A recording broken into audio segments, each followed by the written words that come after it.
Брати і сестри, можливо, хтось з вас, читаючи Новий Завіт, рахував, скільки іродів там ми зустрічаємо. Ну, ви пам'ятаєте, Ірод – це ім'я. Скільки іродів.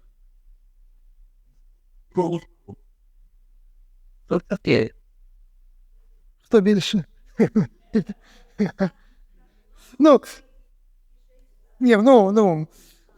Скажу, що людей з ім'ям Ірод, це були з одного роду троє. Новий Завіт представляє, но ім'я було тільки у одного Ірод. У самого старшого із них було ім'я Ірод, а у інших це було ніби як друге ім'я, чи як у нас зараз прізвище.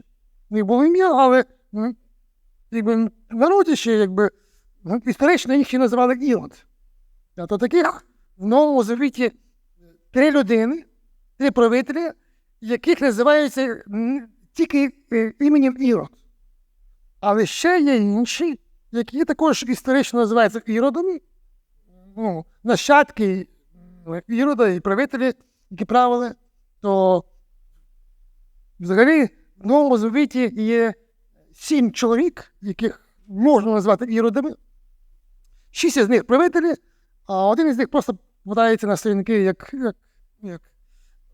особа, яка пов'язана була з ситуацією.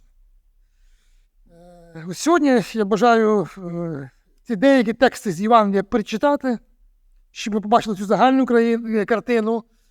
Можна назвати це ціла династія Іродів.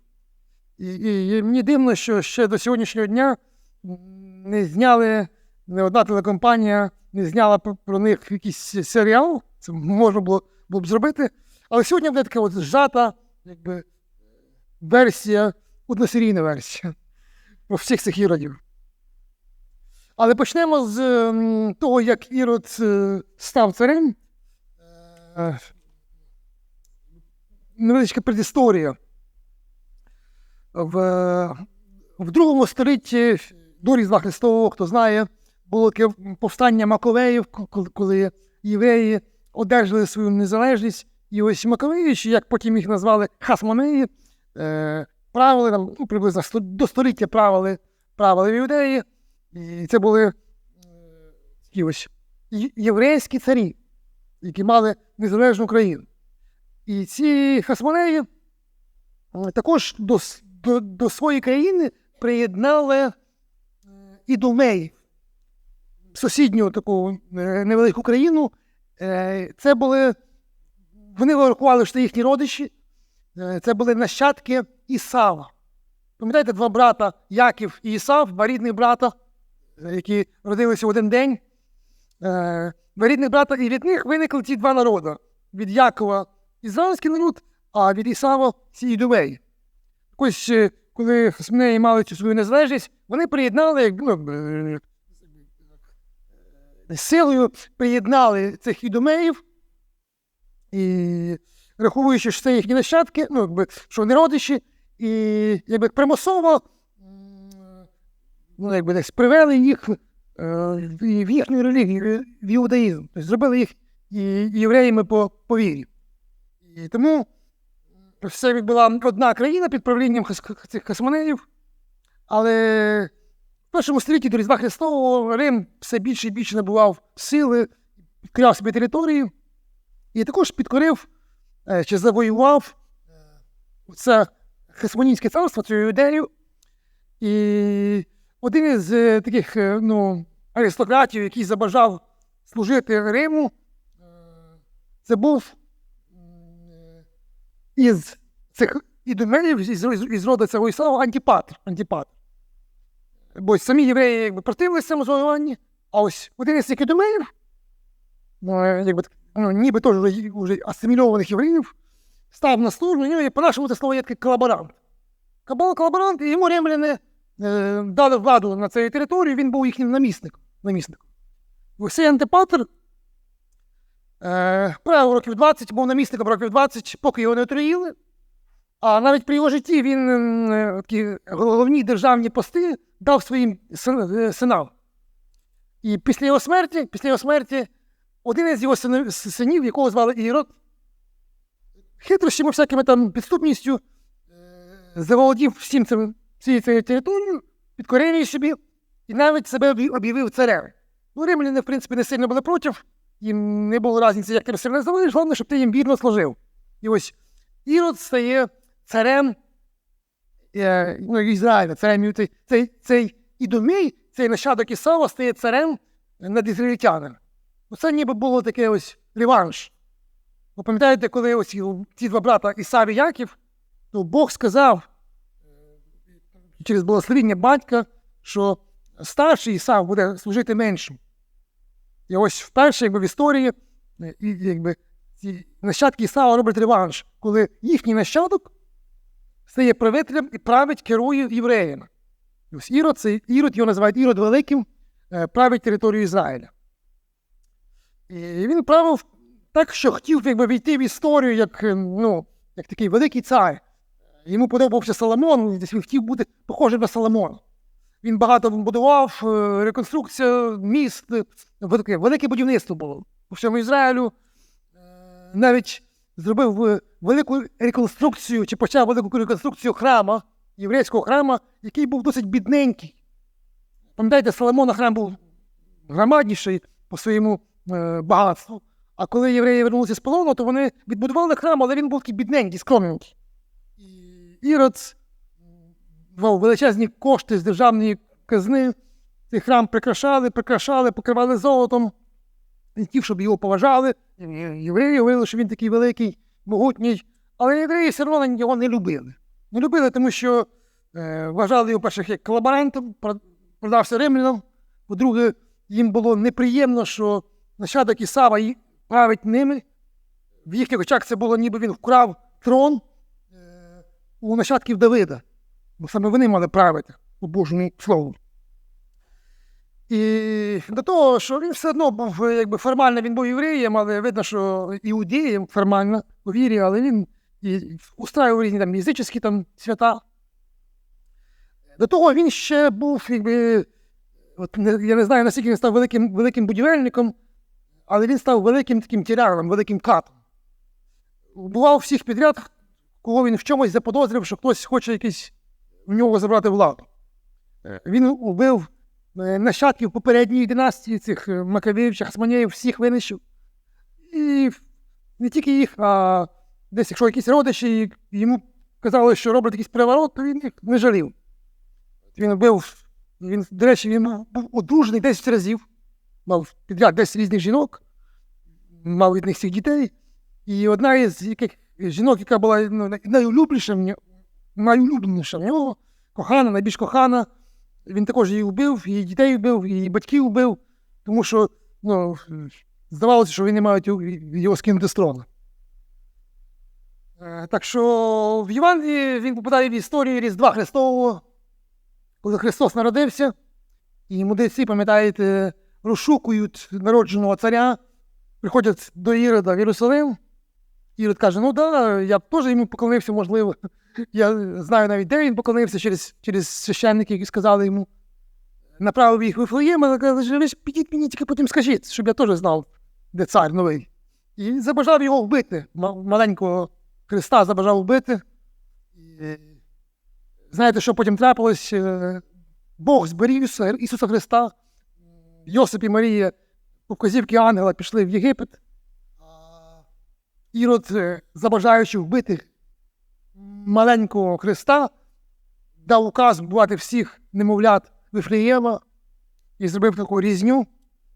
Ось він так попадає на сторінки Євангелія. І досить скоро після цієї різні він сам помирає. Він же був старенький, сам помирає. І по його заповіту, його це царство, він по заповіту передав управління 3 своїм синам. Територія була поділена на 3 частини, і 3 його сина вступили по заповіту як намісники правителі на цій території. На самій такій важливій території, де була столиця, де був Єрусалим, ця територія досталась Архілаю, його називають Ірод Архілай. Ось як він згадується в Матфія 2 розділ. Коли ангел явився Йосипу в Єгипті, каже, все, Ірод, той старший Ірод вмер, вертайтеся. 2:22 Матфія. І він вертається, та почувши, що в Юдеї замість свого батька Ірода царює Архилай, побоявся туди йти. Отримавши у вісні застереження, він пішов у Галілейські околиці. У Галілейських околицях царював інший син Ірода. А тут, куди спершу намірювався вернутися для пожиття Йосип, тут зацарював Архилай. А що він побоявся? Бо Архилай був ось копією свого батька в плані нищення всіх підозрілих осіб. І коли Архилай зацарював, перше, що він зробив, це він всіх таких поважних чи знатних людей, яких він бачав би конкурентів, побував. Тому Йосип мав такий підґрунтя для цього страху. І це було воля Божа, щоб вони оселилися в Галілеї. Ну і ось цей Архилай не так довго царював, років 9 правив цією центральною областю, потім на нього скаржилися громадяни за його таке ось негарне правління, і римляни його зняли, і ця територія вже надалі не дісталась довгий час нікому із дітей Ірода. Римляни зробили в ній пряме своє правління через прокуратора. Через римського прокуратора, через римського чиновника. Ось чому Лука 3 розділ, коли Лука датує основні дати євангельських подій, прив'язуючи їх до того, хто правив в той час як імператор. Ось чому він описує правління імператора, а потім описує 3 людей, які правили на території того царства Ізраїльського. Дивіться. 3 розділ, 1 вірш. На 15-му році панування кесаря Тиверія, це був 15-й рік кесаря Тиверія, Тиверій правив всю імперію, а коли Юдеєю володів Понтій Пилат, ось з цієї території, де раніше був Архилай, тепер вже правив прокуратор Пилат, а Ірод, це один із синовів Ірода, якого звали Антип, але він завжди в Євангелії називається просто Ірод Тетрарх, а Ірод був тетрархом Галілеї, його брат Пилип тетрархом Ітуреї та Понтійського краю. Ось ці 3 правлять територію в минулому, яка була під правлінням Ірода Великого. Пилат, Ірод Тетрарх і Ірод Пилип.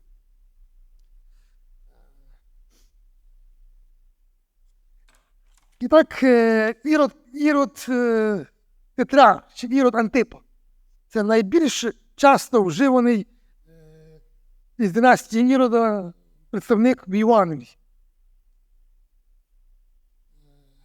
Тут цим датуванням Лука описує, коли почалося служіння Івана Хрестителя.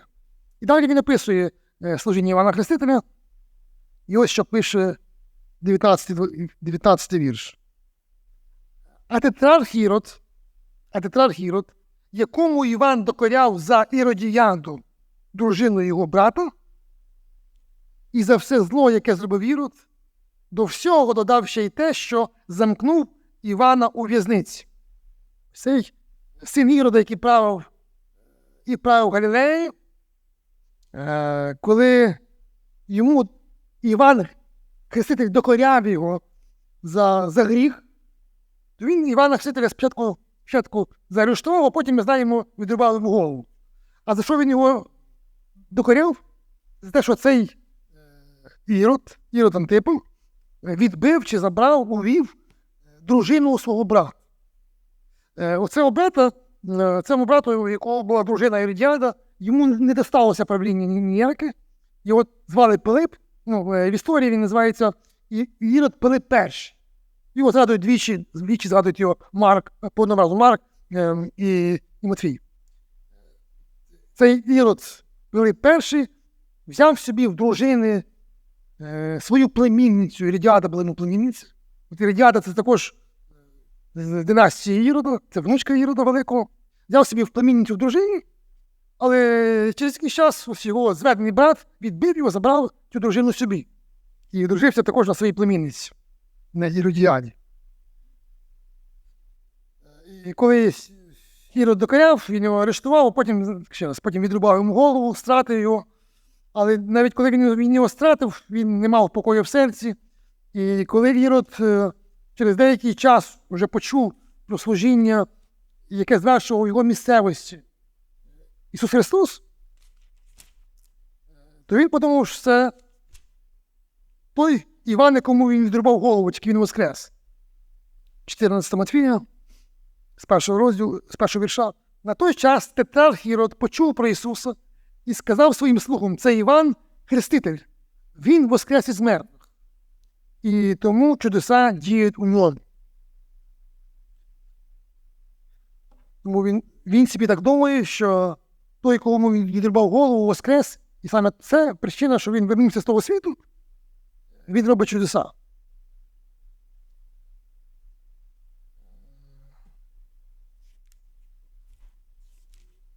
До речі, що він найбільше згадується, це саме цей Ірод, тому що він правив Галілеєю, а саме в цій місцевості найбільше Христос звершував служіння. Це місце, де Христос народився, де він звершував служіння. І тому, коли Христос звершував служіння, одного разу він послав делегацію, щоб вона спугнула Ісуса Христа, прогнала, тому що він боявся, що це, можливо, Іван. Лука, 13 розділ, з вірша 31. В той час підійшли деякі з фарисеїв і сказали йому, Ісусу: виходь і йди звідси, бо Ірод тебе хоче вбити. А він відповів їм: ідіть і скажіть цьому лисові. Там якби хижаку, але це такий хижак, такий не тігр, а лис. Скажіть цьому лисові: ось я виганяю бісів і заробляю сьогодні і завтра, а третього дня закінчу. Все ж таки сьогодні та завтра, а наступного дня мені треба йти, бо неможливо, щоб пророк загинув поза Єрусалим. Ще раз, видно, що Ірод хотів його напугати, щоб Ісус Христос десь пішов, погрожуючи, що він його може вбити. Ісус говорить: я буду звершувати служіння, ви мене не налякаєте, і я знаю, де я маю померти. Я маю померти не тут, не в Галілеї, а в Єрусалимі, там, де правив Понтій Пилат. До цього час прийде. І так, це третій Ірод, який править Галілеєю. Його зведений брат Ірод Пилип перший, він від нього забрав дружину, це четвертий Ірод. А п'ятий Ірод буде... Ще давайте одне про цього який вбив Івана. Про Антипу. Луки 23 розділ. Пам'ятаєте, як Ісус Христос входить в Єрусалим і там його судять? Це було свято, і саме тоді на свято Ірод прийшов в Єрусалим. Це була не його область. Тут правив Пілат. Але із-за того, що Пілат не хотів засуджувати Ісуса Христа, а як нього це вимагали, він вирішив позбутися і передати діло другому правителю. Він мав формальний повод, від цього, що він мав формальний повод. 23 розділ Луки 6 вірша. Пилат почув, що це запитав, чи він галілеєць. Переконавшись, що він з підвладних Ірода, відіслав його до Ірода, який тими днями перебував у Єрусалимі. Тобто, хоча ніби за злочином об'явили Христа, що він зробив в Єрусалимі, але він був підданий іншого правителя, і він вирішив позбутися, тоді хай тебе той судить. І відправив його до Ірода.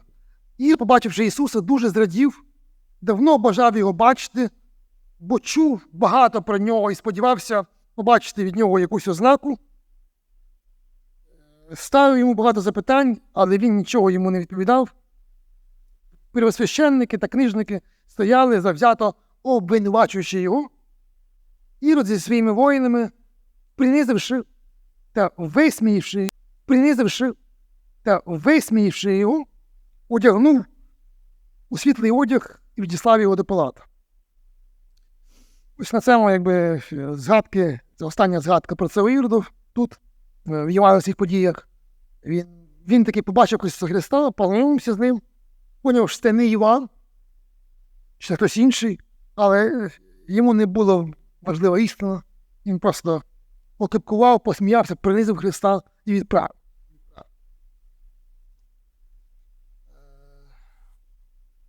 Коли Лука датував ось вихід Ісуса Христа, вихід Івана Хрестителя на служіння, він говорив, що в Іудеї був Пилат, в Галілеї був Ірод, Тетрарх, а в іншій області, яка була східніше Галілеї і частково північніше, правив Пилип. Його називають історія Ірод Пилип II. Ірод Пилип II. Це він тільки тут згадується в Івані. Про нього, в принципі, непогані відгуки, як про його правління історичні. Знаєте, хто у нього була дружина?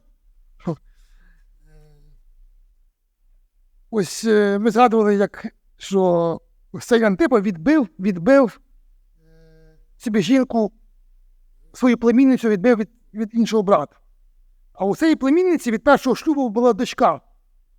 В Євангелії вона також описується, як гарно там виплясувала і сподобалася Іроду. Ця дочка від першого шлюбу і звали Соломія.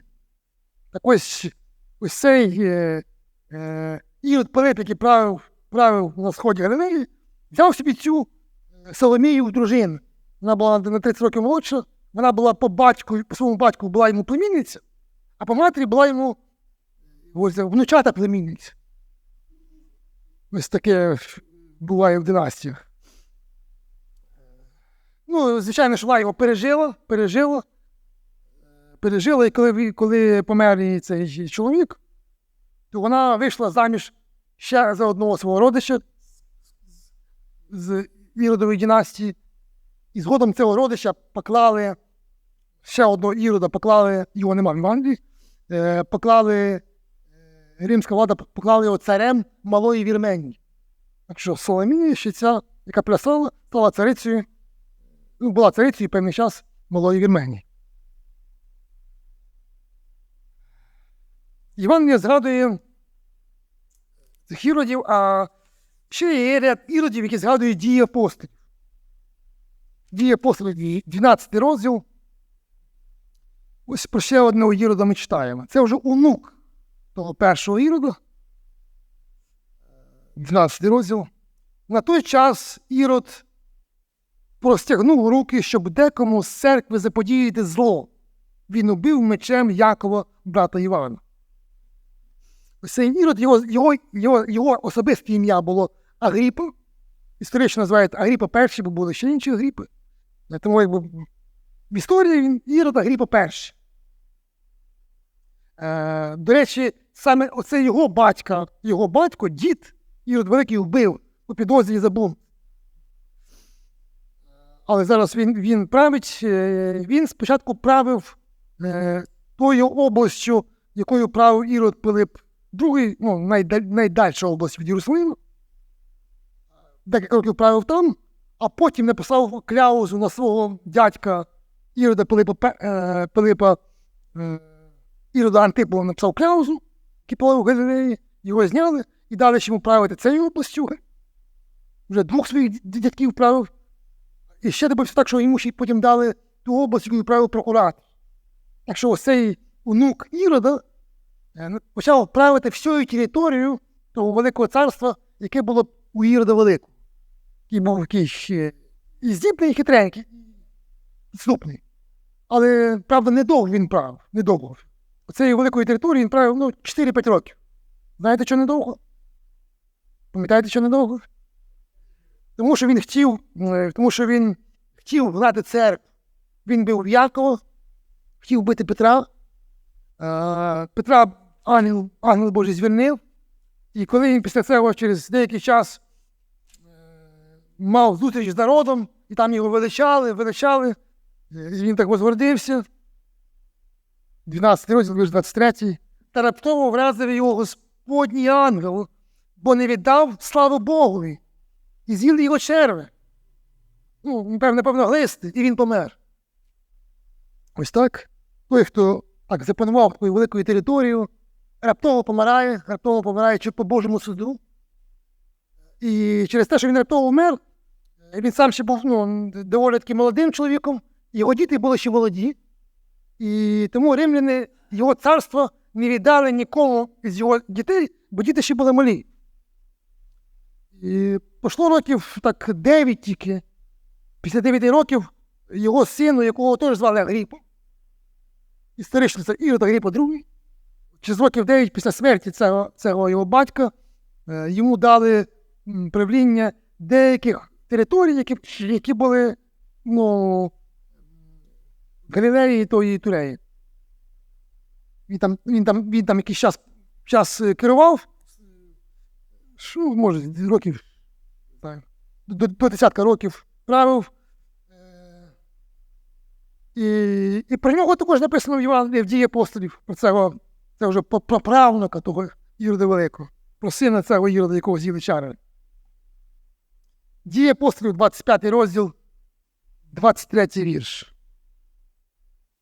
А наступного дня прийшли Агріпа II, прийшли Агріпа і Верніка це була його сестра рідна, з великою пишнотою і війшли до судової зали разом із тисяцькими та знатними мужами міста, коли наказав Фест, привели Павла. Ось цей Фест, один із прокураторів, який хотів ніби дослідити діло Павла, запросив на зустріч цього царя Агрипа. Це він був вже невеличким царьком. Він пішов туди такий поважний своєю сестрою.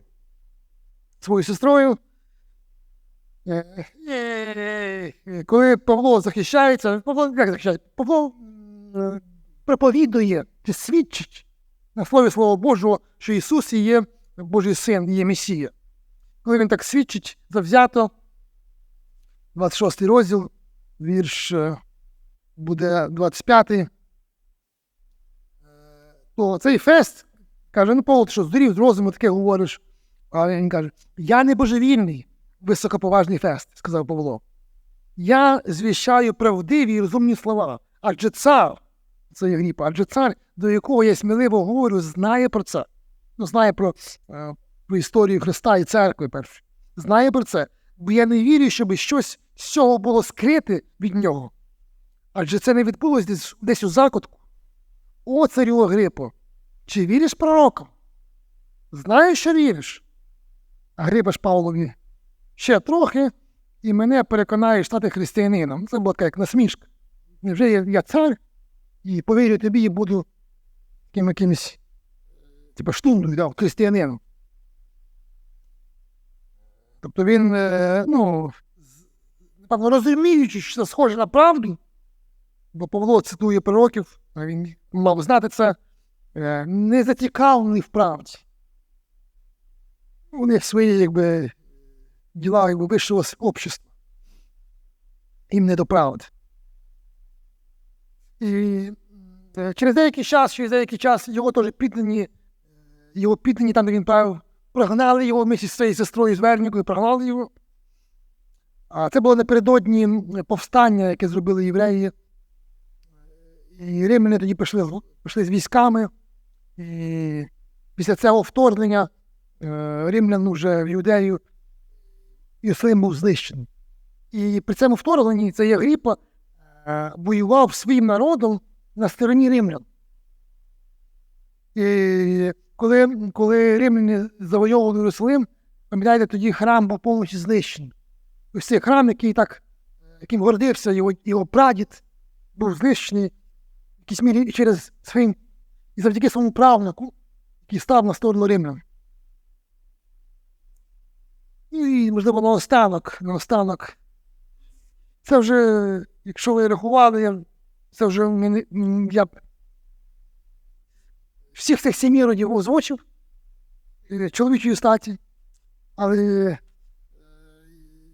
жінок з династії Ірода, які попали в Євангеліє, ну, напевно, 4, 3 вже я назвав, і ще одну жіночку, яка була правнучкою Ірода першого, Дії апостолів, 24 розділ. І вірш 24. А через декілька днів прийшов Фенікс зі своєю дружиною Друзилою, яка була юдейка, а я скажу, яка була правнучка Ірода. Покликав Павла, щоб почути від нього про віру в Ісуса Христа. Ще один прокуратор, який перед фестом, от перед тим судом, яким було Агріпа, також судив Павла. І його дружиною була ось ця Друзила цього, ну, із цієї Іродової династії. І скажу, що також вона перед цим була одружена на якомусь такому невеличкому царьку, і потім кинула свого чоловіка і одружилася з цим прокуратором. В історії ще також записано доля її сина. Ось син цієї Друзили, також він мав ім'я Агріпа, був племінник того останнього Агріпи, якщо ви ще не запуталися. Ну, одне кодло, скажу сказати.